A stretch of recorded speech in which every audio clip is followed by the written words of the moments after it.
Hello, hello! So, ayan, dahil November na, magpapalit ako ng bedsheet, cortina, tapos magmamap, magwawale. So, maglinis tayo for today's video.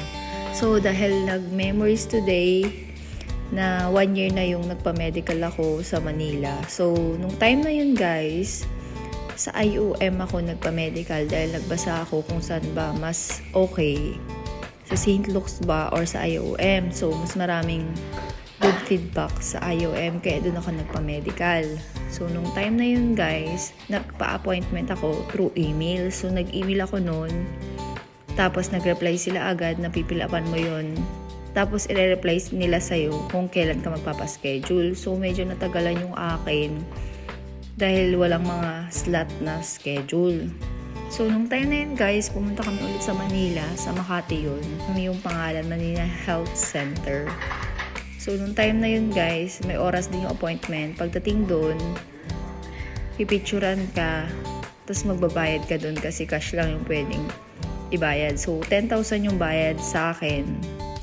15 years old pataas, 10,000. 0 to 11, 3,000. Tapos 11 to 14 years old, 5,000. So, nung time na yun guys, ang ginawa sa akin, medical examination, dipstick urinalysis, x-ray, at saka HIV and syphilis test.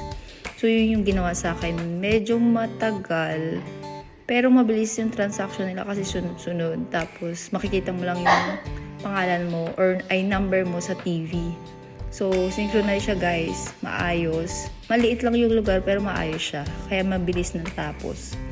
Tapos, nung time na yun guys, yung last, yung kakausapin ka ng doktor. Inantay ko na lang yung result. Tapos, after nun, nagsimba ako.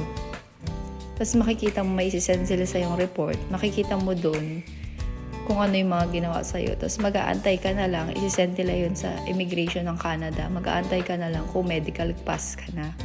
So, nung time na si Gia at si Glenn, nag-upfront sila. So, yung upfront, kahit wala pang medical request, nag-medical na sila para hindi sila matagalan sa schedule. Dahil nung time ko ang tagal, kaya ganun yung ginawa ko sa kanila. So, nung kay Gia is medical examination lang guys at saka dipstick urinalysis pag ganong edad sa kanya dahil 5 years old pa lang siya.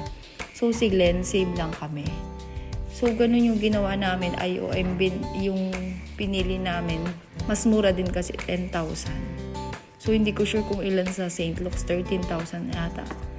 Tapos yun nga, sabi daw, doon sa mga nabasa ko bago ako nagpunta ng IOM, mas mabilis daw yung results sa IOM kesa sa St. Luke's. Tapos, yun. Kaya dun yung pinuntahan ko. Nag-check din ako. Meron ding IOM sa Baguio. So, sa mga magka-Canada, try nyo rin sa IOM. Hindi ko alam, marami din nagsi-St. Luke's. Pero depende kasi sa schedule. Dahil ang hirap maghanap ng schedule. Kaya yun sa mga gusto mag-Canada, magpa-upfront na lang. Or kung meron na talaga. Kasi yung iba nag-expire din. Dahil alam ko 1 year lang yata yung expiration ng medical. So, ganun yung naging process namin. 1 year na nung na-approve yung medical ko dati. Grabe yung nangyari sa akin nun kasi sinsearch ko lang saan ba yung IOM, tapos nag-grab lang ako. Pero nung pinag-biometrican ko before, malapit lang sila sa isa't isa. So, yun guys, lahat ng form na pinilapan mo, dadalihan mo lang sa kanila. Tapos yun, mabilis yung process kasi maayos sa kanila. So, yun lang guys. Kaya, hindi biro yung Canada dahil magbabayad ka na naman ng 10,000 sa medical pa lang. So, yun lang guys. See you guys for watching. Babush!